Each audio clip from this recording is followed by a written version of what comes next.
Ang katotohanan ay mananatili. Ang katotohanan ay mananatiling katotohanan. Ito ang pinakamahalagang panghawakan kahit pa tayo humaharap sa maraming mabibigat na pagsubok. Kahit sa pag-ibig, ito ang pinakaimportanteng pairalin. Sa paghahatol o pagtitimbang, ito ang pinakadapat na tinitignan at ipinagtatanggol. Sa lahat ng prinsipyo, ito ang pinakadapat na inaayunan at pinaniniwalaan.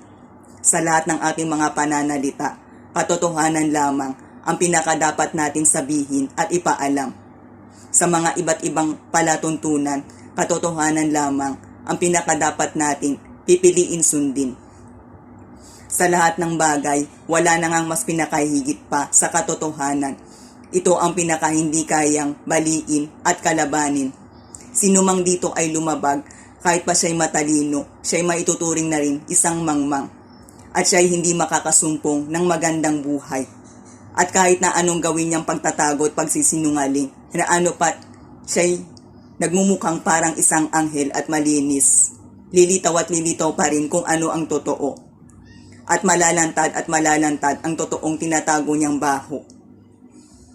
At kung dito sa mundo ay hindi niya piniling pagbayaran ng husdo ang kanyang mga kasalanan, sa kabilang buhay ay hindi siya magiging ligtas. Mas lalong maraming hirap at mas mabibigat na parusa ang kanyang sasapitin. Kaya't sa buhay, kung ikaw man ay nagkasala sa batas, harapin mo na agad ang parusa at piliin mo kaagad ang magbagong buhay.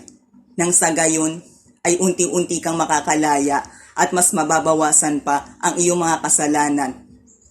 At kung ayaw mong harapin ang mga ganitong sitwasyon, piliin mong mamuhay ng tapat sa lahat ng panahon. Kahit pa ang kalagayan mo sa buhay ay parang isang kahig at isang tuka.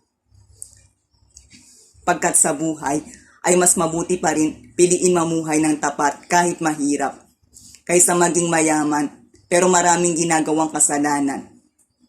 Lagi natin pakakatandaan na sa lahat ng bagay dito sa mundo ay wala na ngang mas pinakahigit pa na tayo ay mabuhay ng ayon sa katapatan.